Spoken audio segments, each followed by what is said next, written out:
Hello, everyone. Welcome to our panel, What Grue Knew. We'll be talking about the life and work of comic book writer and editor Mark Gruenwald. This weekend, Mark Gruenwald was actually inducted into the Eisner's Hall of Fame, so that's part of the reason we decided to do this. But really, any time is a good time to celebrate Mark Gruenwald. I feel. That's my personal opinion. So I'm just going to give a very brief biography of Mr. Gruenwald, and then I'll introduce our panel for anybody who might not be familiar with Mark and his works. To me, Mark Gruenwald lived every fan's dream. His earliest writings in the worlds of comics were in fanzines, such as the one he founded, Omniverse, wherein Mark laid out his personal theories and analysis of the vast and intricate comic book multiverses. Keep in mind, this was pre-internet days, folks. Mark was hired at Marvel Comics in 1978 in an editorial role, where his encyclopedic knowledge of comic continuity inspired Walt Simonson to create Agent Mobius M. Mobius of the Time Variance Authority, who you might know is played by Owen Wilson in the TV show Loki. His visual design was actually based on Mark with his trademark mustache. I actually thought from certain angles Owen Wilson kind of looked like him a little bit. I was like, oh, look at that. How about that? He soon became a jack of all trades, editing, fill-in pencils, and writing. And it was in writing where, in this Monterey's opinion, Mark truly soared, drafting stories that would be hugely influential in the comics to this day and in the Marvel Cinematic Universe, including the introduction of John Walker, aka the U.S. agent, part of his epic 10-year run on Captain America, as well as his groundbreaking and risk-taking Squadron Supreme, a comic that deserves to be spoken of in the same breath as Alan Moore's Watchmen for its unflinching deconstruction of the superhero. Mark Gruenwald's fandom became a gift to the comic book community in every story that he told. He made the world of comics feel expansive, important, and most of all, fun. So we'll be talking to these... Wonderful. Thank you. Wow. Yeah. Wow. Get out of here. Get out of here. All right, so we'll be talking to these three wonderful panelists today. Speaking closest to me down to the end, we have Cat Schuller. She is the founder of Cosmoda, a cosplay organization where the cosplay and world of fashion collide and meet in epic fashion, and she was also Mark Gruenwald's wife. We also have Dan Hort, the co-founder of Cosmoda Cosplay, as well as the Otompita Art Gallery, who works with Cat on the hybrid crossovers of comics, fashion, and numerous other aspects and worlds. And then we also have Tom Sciacca, the author of Bronx Heroes in Trumpland, as well as numerous other comic books, who worked with Mark at Marvel Comics, as well as doing some work at DC Comics. So thank you to all three of you for being here today. Thank you. I wanted to just kind of start off. I briefly... Oh, yeah, go ahead. Give it up.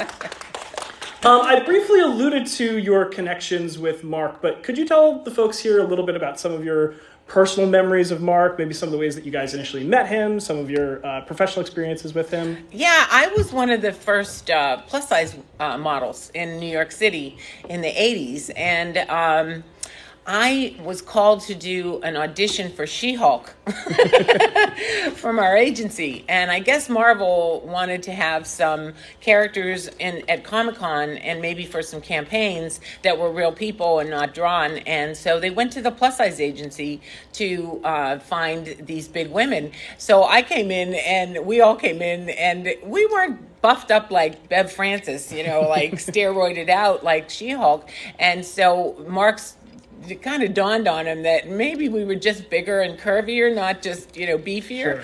So we got to talking, and he asked me a little bit about my background. I had a comedy group. Oh, he had a comedy group. Mine was The Nerve. His was Cheap Laughs. So we all had that kind of 80s Saturday Night Live. Everybody wanted to do Saturday Night Live. And so we started talking, and I realized I had a lot in common with this industry, So, meanwhile, the models are out there going, he actually said at the end that I would be better for the Enchantress. Oh. And I thought, that's a good pickup line for a comic book guy. That's a good pickup line. And I looked her up, and I was like, geez, he's right. So I thought, I'm going to play the Enchantress as Cosmoda, a host for Cosmoda, which is, imagine if Comic-Con had a baby with Fashion Week. So I created this outfit. The Mark Candell did my headpiece and wig, and I am the Enchantress now that Mark always said I should be. But right. That was how we met, and I thought, he was so kind and wonderful, compassionate, and driven by his industry as I was. And we both, I had to break through ceilings as a larger fashion icon. Sure. And so he tried to do and leave the industry better. And so we both had that leave the industry better than you found it pathos. And I feel like I want to be the person I wish I had met when I first moved to New York. Right, so I try to pay that back. And now I'm doing it, in the comic book world. And I met Dan Hort, who is a huge fan of my husband. So it's great because I knew the man personally. I read a lot of his work, but I didn't live it like the kids and the teenagers did, and looking forward to every issue and what it meant in terms of their life and how it was informing their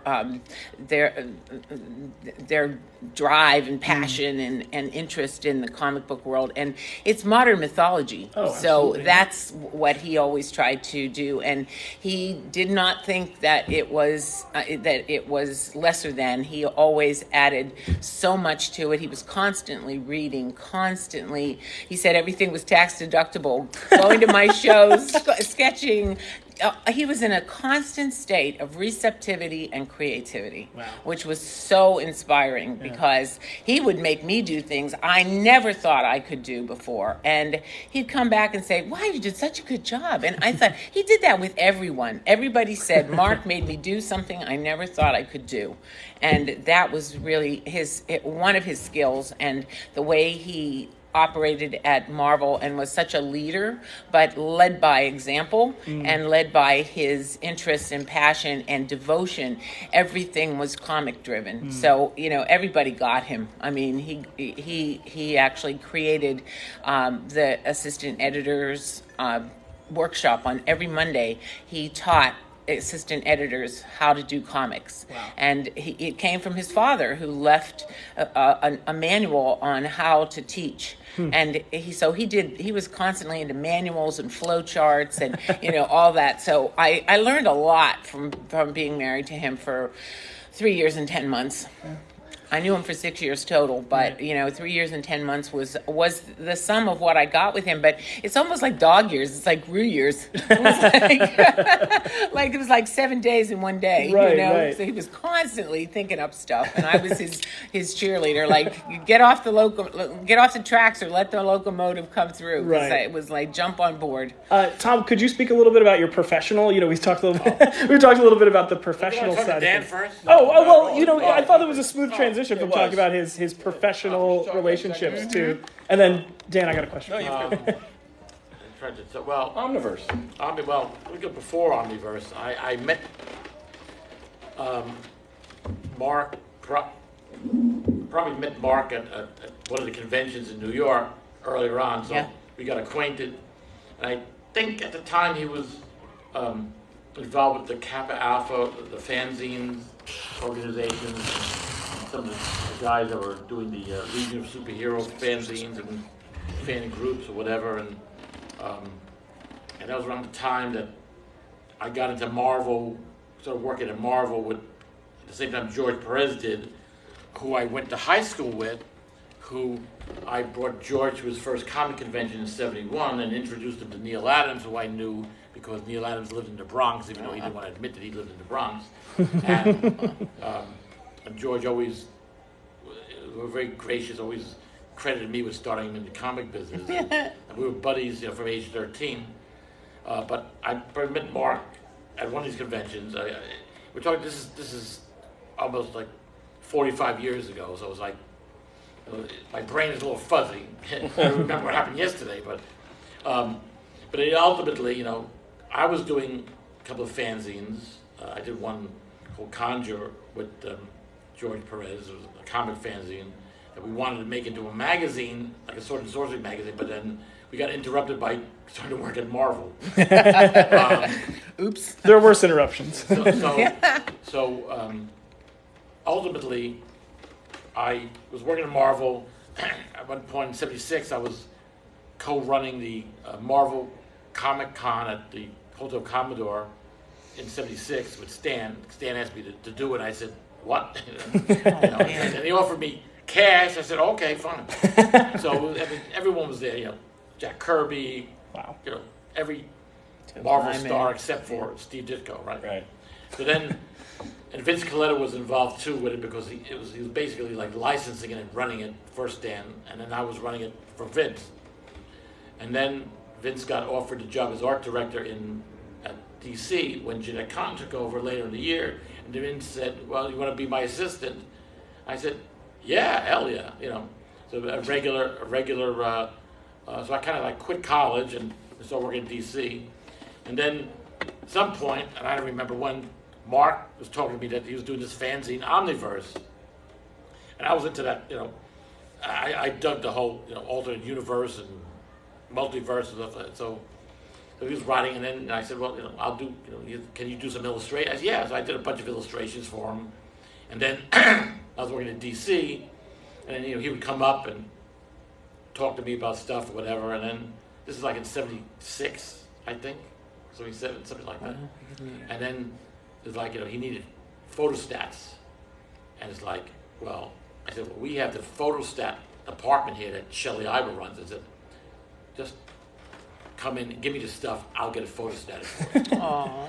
So it was like, so we made sure that Saul Harrison and the art director, Jack Adler, didn't know, and I slipped it to Shelley, and Shelley was very cool, and because she was doing stats for me, for my magazine, Astro Comics, that I was doing at the same time while I was working at DC, my comic book. So I got stats for Mark, so he could do his stuff to save him money, whatever. And then, then So you were already taking advantage of this. Oh, I took a lot of advantage. Business support in the arts. Yeah, exactly. Whether exactly. he knows it or not. Trust me, I'm from the He was Bronx. already savvy on taking advantage And of Mark his stats. appreciated that. I took as much advantage of DC as I could. Yeah, yeah. So and then they came out with the first issue of Omniverse, which was cool, Yeah. And then eventually, then I helped him on the second issue, and then he got into Marvel, And then I would go over to Marvel every week and get the free comics, But somewhere in there he did DC's version, their fanzine, the DC. Right, we had the Amazing World of DC, which I contributed to. I was working at, so yeah. I mean, Mark was all over the place, but and then at the time I was doing my thing, Astro Comics, with my character Astron Star Soldier, and that was like one of the first independent comics, and I got that just on the side in the basement of 75 Rockefeller Plaza, which was Warner Brothers. Warner Brothers had a print shop that they printed a lot of posters and stuff there. So and also the mailroom was down there, so I would go down in the mailroom, and I made friends with the manager of the print shop, Frank Scorsese, Martin's older brother. So then it's like, once I'd gotten all the artwork together for the book, I said, where am I going to get this thing printed? It's expensive. And, I had like Mike Grell do the cover and Walt Simonson do the back cover, all my buddies there. So, as I was doing the book, then I would accost everybody to do Free printing. free artwork. Awesome. Garcia Lopez, all these guys. Anyhow, so I say, Frank, can you print this thing? He goes, yeah, sure. Give me $300 and I'll print it out at night. So that's what he did. He printed like 10,000 copies. The very literal underground comic. You were very literal. I have some copies for sale at the table. and it's a collector's item. And then at the time, Phil Suling, who was running the New York Comic Con, had started doing direct selling to newsstands and comic book shops. So he distributed my comic book on the newsstands. So while I was working at DC, my book was on the newsstands being sold. And then, for instance, the guy who runs CBCS, I can't think his name now, but he told me, because he's a competitor to CBG. Yeah. He said, oh, that's one of the first comics I ever bought as a kid, your book. Yeah. And then, so resourceful. But, so I helped Mark on his early stuff, and then, I knew him. He started working at Marvel, whatever, and then I got out of the business and went back to college in the 80s and worked on a couple of James Bond movies, writing, and here you are. And here I am. Here we are. Here I am. Jettison. And we have Bronx Heroes in Trumpland. We sell $10 autographed. It's special. Normally 15 autographed. There you go. We have them there. So But Dan, that was that. And then George Perez, of course, I was best friends with him. Sure. And it was, and I was just thinking back. It's like life is not fair. Mark should be here with us, enjoying all this stuff now. That all the stuff that he did in the '90s has come to fruition. They're making billions of dollars. Things he created. He should be enjoying this, coming to conventions. And then George and Neil Adams, who I was friends with too, they both passed away last week. This freaking sucks. Mark's. Yeah, it sucks. It No, sucks. and I'm glad you said that because I've noticed over the last 2 years in particular, so much. Every major like Marvel movie that has come out has something of Mark's work. I know they thank him. Yeah. So you have like Shang-Chi. He created Ta Lo in a Thor comic. Like that was all him. He did so much work on the Eternals, bringing them into the Marvel continuity. That was all him. He wrote Captain America for 10 years, and all the villains in the Falcon and the Winter Soldier show, all Mark. So he is. I almost am like, if we're ranking, it's like Kirby, Lee, Ditko are like three of the majors, but like Gruenwald's right up there. Sure. In terms of influence on the world. And they're not remunerating the artists and writers very much. Sure. Absolutely. Stuff, so I'm not going to get into that. Well, what he did was, which is actually sort of contextually interesting about Mark Gruenwald, was that he was a utility guy to some degree. He drew, he wrote everything. He did everything. And so himself. in a very real way, he was a company man. That he was very much, there's, people give Stan Lee a lot of credit for the business elements of it, the creative elements of it. There aren't that many players in comics that really were involved at multiple levels. Yeah. And Mark, in fact, not just wrote and drew and edited and managed, but he also was involved in the transition of Marvel Comics from being essentially, a publishing concern that was an old-fashioned style business to becoming what is now that was an old-fashioned style business to becoming what is now that was purchased by Disney. That there's a moment in a lot of industries, especially in advertising and in publishing, where you go in the 70s and the 80s where things are now becoming computerized, everything's becoming digitized. And there's a real transition that happens in the workforce at that time, where you had someone, the Jack Kirbys of the world, the Ditkos of the world that were now older, and all of a sudden here comes somebody asking for a pay voucher, and where's your time card, and all this kind of stuff. And it's a very complicated mix, because the reality of it is you couldn't sell a company to Disney if you didn't have everybody's time card. And Mark was deeply involved in a lot of those elements of the business as well, which is truly unique. He was right brain, left brain balance. He was really in the center of it all. And what's fascinating, and I think is not bullshit, even though it's happening right now, is that this guy was at the epicenter of what now is the Marvel Universe. And had he lived, he probably would have become the editor-in-chief. And probably right now, he probably would be where Kevin Feige is. He'd probably be producing the movies. Yeah. Well, he was taking screenwriting classes. He could have. That's for sure. He knew where he definitely could have been was going. running things now. Of course. Yeah. But also, it's he had the knowledge. He had the knowledge. He worked under the shroud, though. Stan Lee was out in Los Angeles trying to sell movies and desperately. I mean, there's several books came out in the last couple of years about Stan Lee, and some of the things that drove him. And one of the things they talk about is at this period in time, and by the way, his entire career, Stan Lee was always afraid that any minute the Marvel Comics was going to go out of business, which seems hard to imagine from where we sit, but was a real concern. Even almost happened in the late 90s. Even in the 90s. Yeah. But Stan Lee was always concerned that Marvel Comics would go out of business. He'd suddenly be unemployed, and he'd be that schmuck that was in the comic book business when really he should be this gravitas screenwriter. So that was going on in Stan Lee's brain. And while Mark was working at Marvel with Jim Shooter and basically running the business,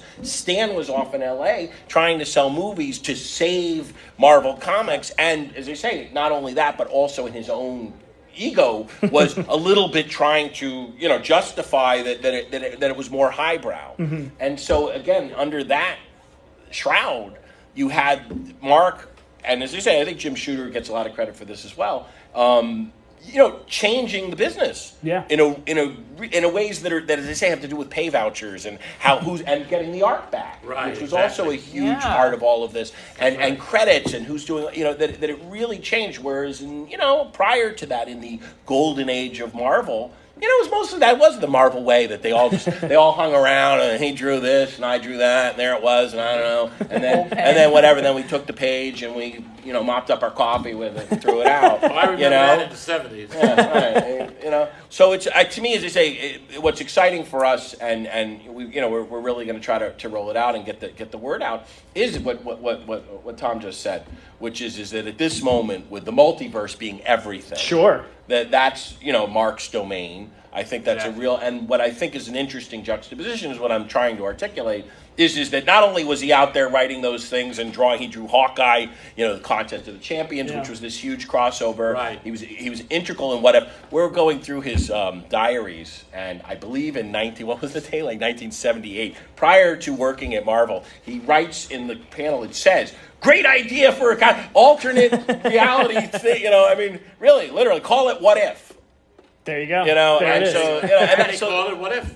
Yeah, and they called it What If. They did. And in the meanwhile, he was tracking down artists and making sure that they were on time, and then editing three people's stuff, and then It's hard to keep artists on track. I mean, that deadline thing was, you love what you do, but at the same time, you have a million excuses of why you're not doing it on time. Right. So That's why he Vince was. Coletta got so much work. Yeah. If you were on time, Mark would give you work, but he always called people chicken with shoes because they would come into his office and say, "I'm just checking with you. Just checking with you. Is there any work? Is there any work?" And he was, he was giving people work. And that, I think, is, you mentioned he was left brain, right brain, and I think in a business like comics where there's a very delicate balance between art and commerce, I think Mark is an amazing person because he straddled that line so well. And he knew that systems were important. Right. He knew the systems. business. And that's the funny thing. He knew systems in a real world sense. And then when you look at like Omniverse, he was like, also, how does the multiverse work? Right. Like, he was interested in a fictional sense too. I know. And you mentioned the Hawkeye series, like that's where all those little like drawings and manuals of this is the putty arrow, this is the net arrow, like that was all his ideas and stuff. And Marvel Universe, of course. Yes, the handbook, right. So handbook, he was a very systematic guy, fictionally and in the real world. And he also knew where his talents lied because when he would see someone like Ron Lim, who was like at 15 doing these incredible pieces of art, he said, "I knew I needed to be a writer." When I started to see these 14, 15-year-olds completely, talented illustrators, and he said that's kind of what the bullpen was about. It's like you do this and you do that, and then the next time it's somebody else is doing that and somebody else is doing that. So it was constantly changing, and he was the ringleader. I mean, I saw him truly as the heart and soul of Marvel Comics because he said, "My initials are Mark Eugene Gruenwald, Marvel Entertainment Group, IMMEG," and I was like, "Wow!" Amazing. And it wasn't like I'm a corporate guy just because. I mean, he made Captain America give his uniform back to the government, so he knew that it wasn't a perfect system, but it was for him. It was a great place. It was a great playground, a great sandbox. He used to call it a sandbox. Stan was the architect of the sandbox, and I got to be custodian of it.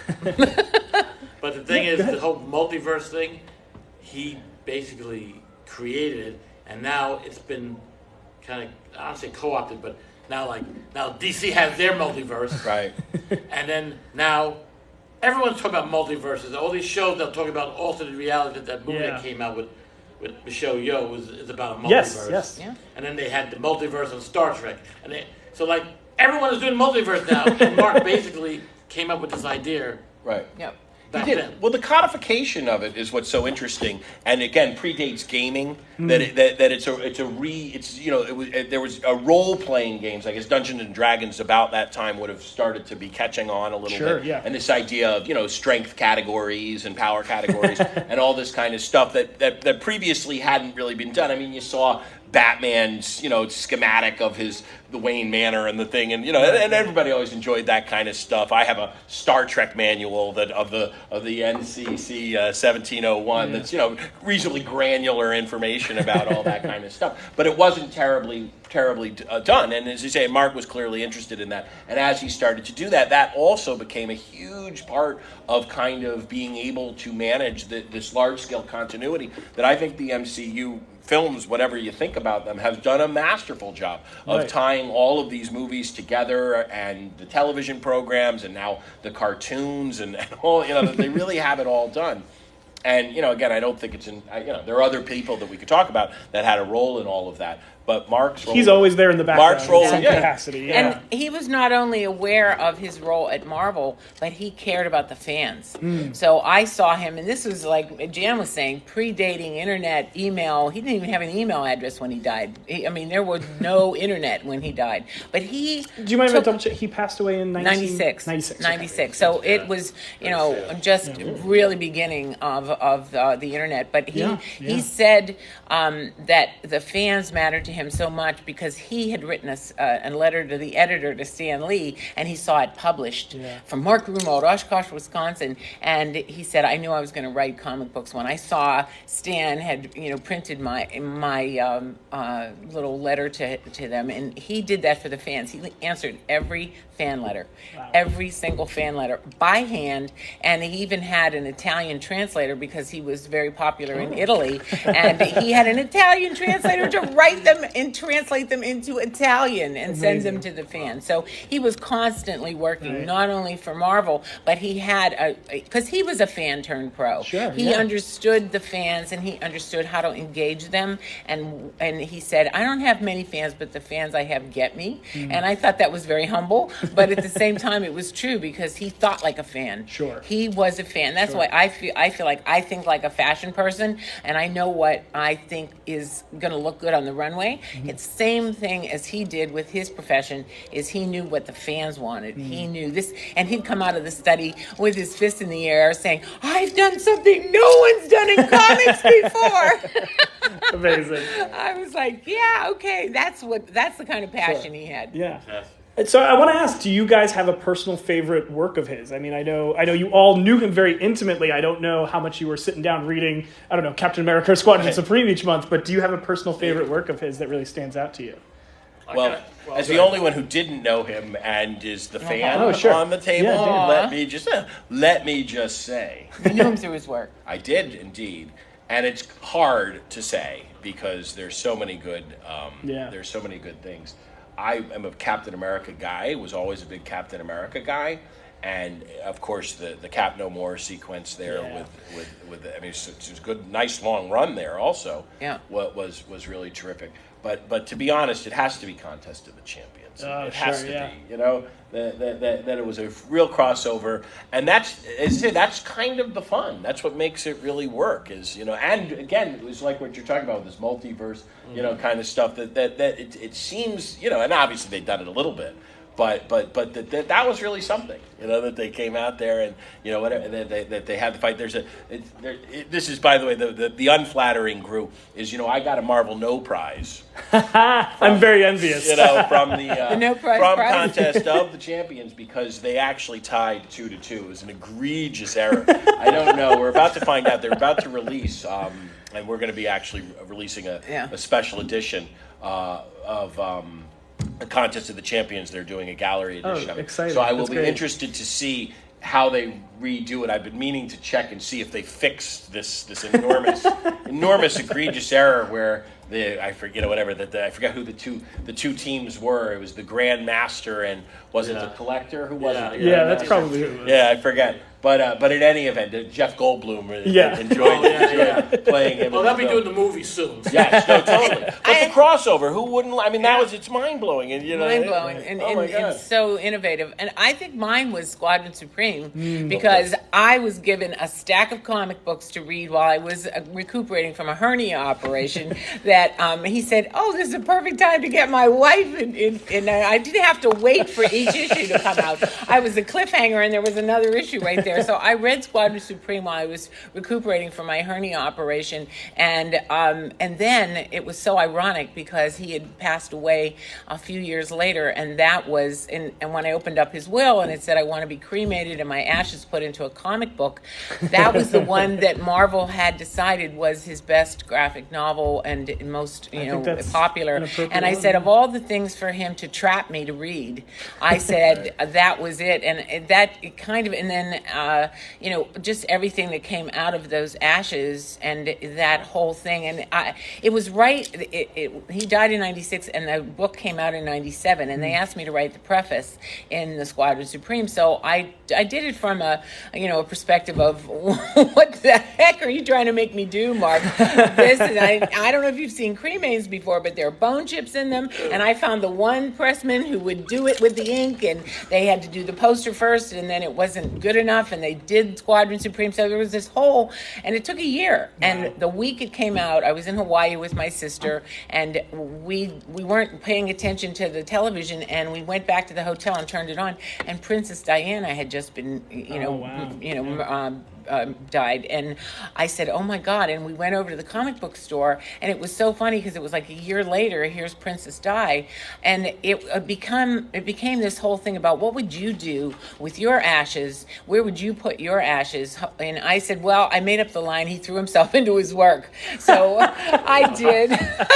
I did a lot of interviews because of that very reason, that Princess Di had been ripped out of the world and Mark had been ripped out of the world. And so the BBC called me. I remember doing all these interviews and just, and I said I was the wacky widow. So I would always start off with, they were like, well, what's this thing about the ashes? I said, well, he threw himself into his work. So that became my, signature line. And I thought, that's a good one. Mark, yeah, exactly. Mark was totally informing me from beyond, because he was like, he knew that I was the person to leave that with, because his first wife was Jewish. So she was like, I don't want any part of that. Sure. She wouldn't even let his daughter come to the tribute because she thought the ashes were going to be there. So you get them into the ground right after. You don't, you sit Shiva and all that. You don't do anything with the ashes. So, but I kind of, I knew that it was my job to do that and to be controversial and cool and collectible. Yeah. And, they only did 5,000 copies of it. So they asked me, it sold like that. And they said, could you do another run with the ashes? I went to the storage unit. I couldn't find the ashes. It was late. It was dark. I was just going to grab the ashes and go. I couldn't find them. And I told them I couldn't find them. So they ran the next printing without them. And then I went back to the storage unit. They were right there. So I think Mark did not want to be in the comic book. A limited edition. And now we're doing the action now, graph. 25 years later, he's going to be thrown into his work again. Right. Which is very exciting. I wouldn't have those ashes. Catherine is curating over time with Cosmoda here. We're going to put together a Squadron Supreme. We had right here at CradleCon, we had 3 of our characters already in place. We had Pyrian, and Power Princess, Power Princess, and Tom Foam. Very cool. So it's pretty good, and And I might do, instead of the Enchantress, I might do Arcana Jones. Cool. Yeah. So just kind of keep the squadron thing going. Right. And then Tom, how about you? A personal favorite of his work? Well, it's hard to pick one, like all these children. Which is your favorite show? Squadron Supreme is a big favorite of mine. In fact, recently, the last couple of months, I bought like a reprint of a bunch of the stories. But I had never read the Contest of Champions before, and I bought the reprint of the whole series, and that's pretty cool too. And then I was like Captain America, the U.S. agent, so I kind of like all 3. Yeah. But I can't pick a favorite. Who's your favorite superhero? I love Superman. I love Batman too. I love Spider-Man too. So it's like, but for different reasons. Right. But those are the 3, and the Squadron Supreme. And now I want to get that edition with Mark's ashes. Right. Be prepared to pay a hefty Tom sum for that one. Right. It's probably about $3 Well, We'll be doing it. We'll be having you sponsor some ads on TikTok. The kids will love it. Excited about it. We're going to be out in San Diego. Hopefully, we'll see if we can get it rolled out by then. Awesome. And we've got New York Fashion Week, where we'll certainly have, I should hope, at least about 6, if not more, of our Squadron Supreme, and we just keep rolling. So we'll see. Yeah.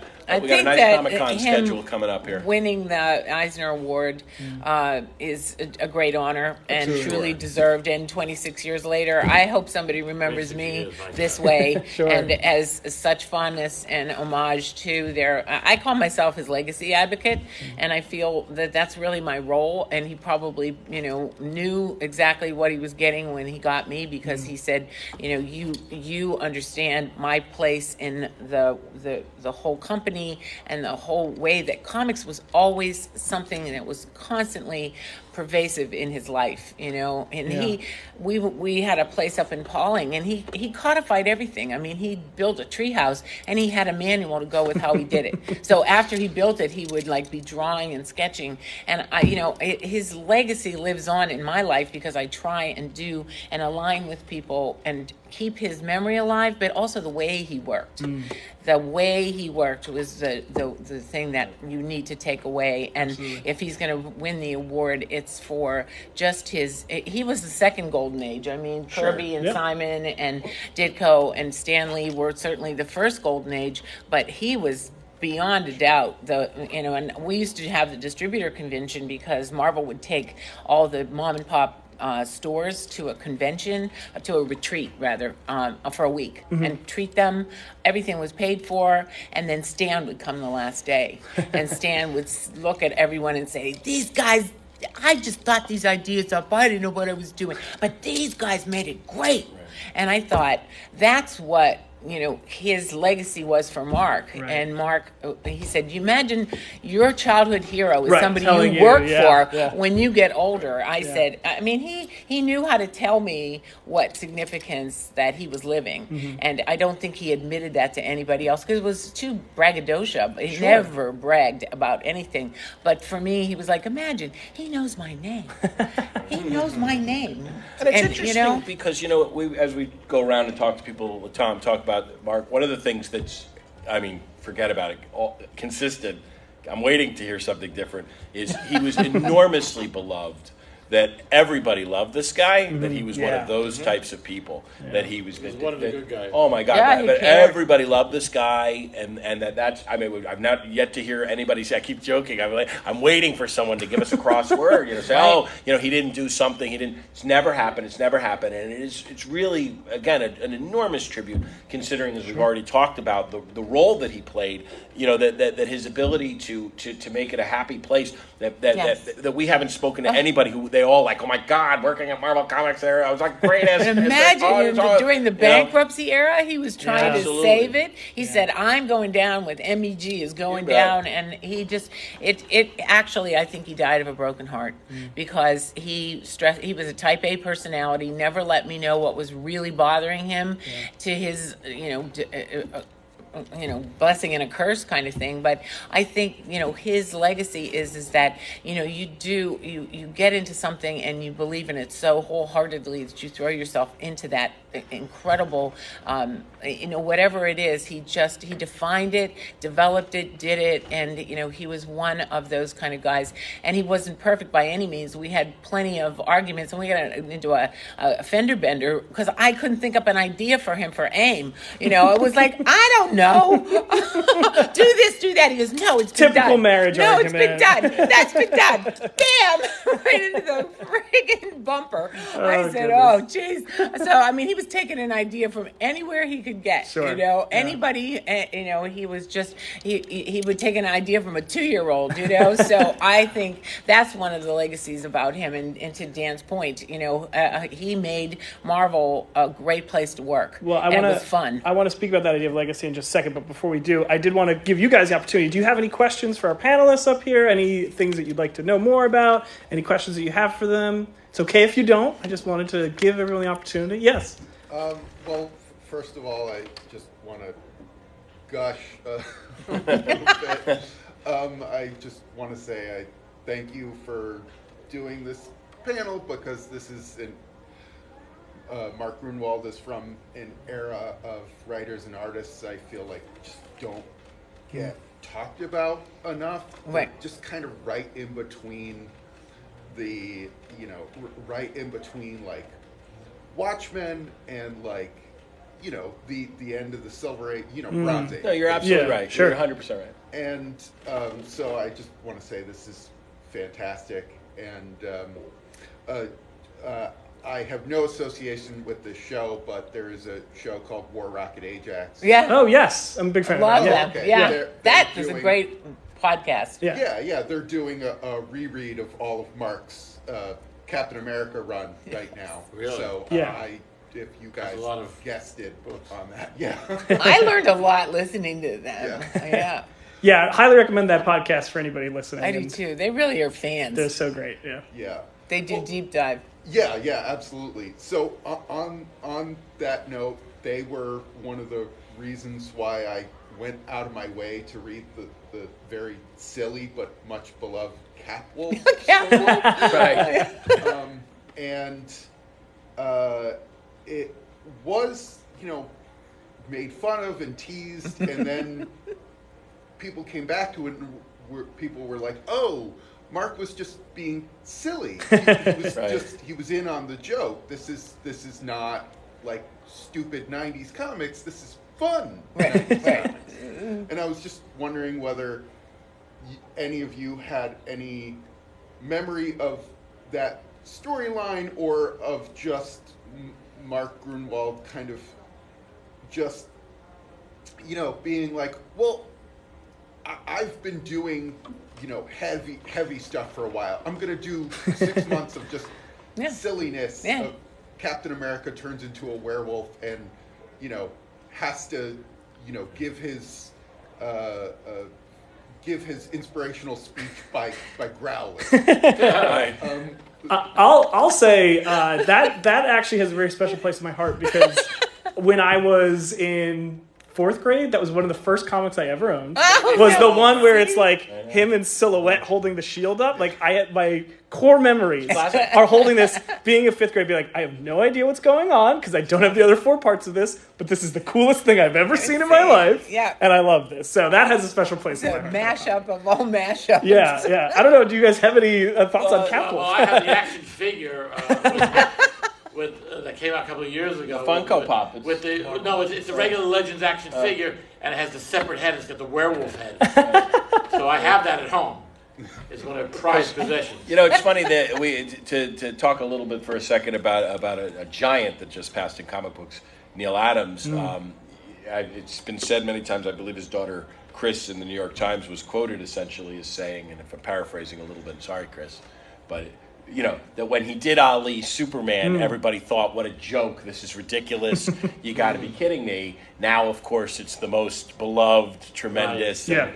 And I worked on that book, too. Forget about it. He's on the cover. It's phenomenal. There's- It's a legitimately great Superman comic. Yeah, totally. And by the way, the cover is debatably is certainly in the pantheon of great covers. Yeah. I had to get a lot. I and had all to that. go out and get a lot of meet a lot of those people, and actually physically give them the release and have them sign it. Like, Andy Warhol, I had to go meet. Oh my gosh! Wow. And what's his name? Ali's manager. I can't think of his name now. The guy with the hair. Yeah. But in any John event, King. but what's interesting, so that's what it was for Neil Adams. That nobody cared. Ali Superman, you're silly. Now it's gonna be in the Smithsonian. It's one of the great things. Right. Cap Wolf also, by the way, silly.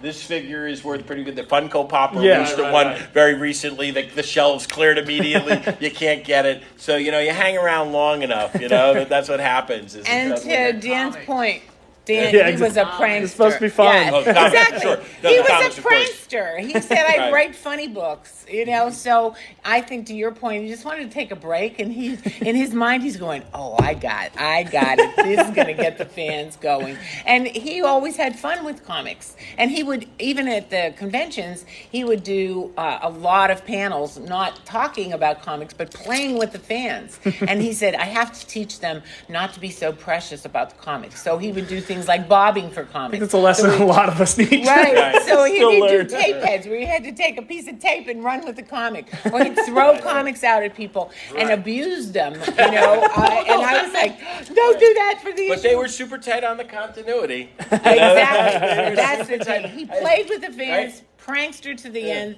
but still maintained that whatever was in the contents of those books. And he had a theory, like, every comic is somebody's first and somebody's last. And you have to write it with that in mind. And that's hard to do, I'm getting emotional just thinking about it. It's silly, but I am. Cat Wolf made me get a little emotional today. I was not expecting that. And he's happy about that because we're laughing about it and we're crying about it. And that was Mark in a nutshell. As we sort of wrap up today, I wanted to just take a moment to give you guys the floor to talk a little bit about the Mark Gruenwald Foundation. Could you take a moment to kind of inform everybody about what that is, the mission, et cetera? Yeah, I think, Mark, we started the Foundation for the Arts at Oshkosh, and Oshkosh has a scholarship that they give to students every year, 2 students, and but that's the Oshkosh Foundation for the Arts. We want to do something different to really be about Mark and about the way he worked. We're going to have a cosplay club in New York. Once a month we're going to have cosplayers, because Mark's favorite day was Halloween. So he ran the Marvel party, and I think it's a national holiday. I mean, for him, he just, I mean, he turned our house into a haunted mansion starting in September. I had to live in the bedroom with this giant pendulum over the bed. So he was, he was a prankster even in with Halloween. But we're going to do cosplay club. We're going to do perhaps camps, Yes, because he loved costumes, but he loved creating and giving people a platform for being their alter ego and finding their secret identity. So we're doing the cosplay club at the secret room, which I think is kind of like very telling. Cool, it's like secret identity, secret room. And so, that's going to be our way of keeping Mark's legacy and to provide funding and things for projects that will keep his memory and the way he worked and what he loved alive and pass that on, because people love what Mark represented. Totally. Not just the man, but what he represented. Absolutely.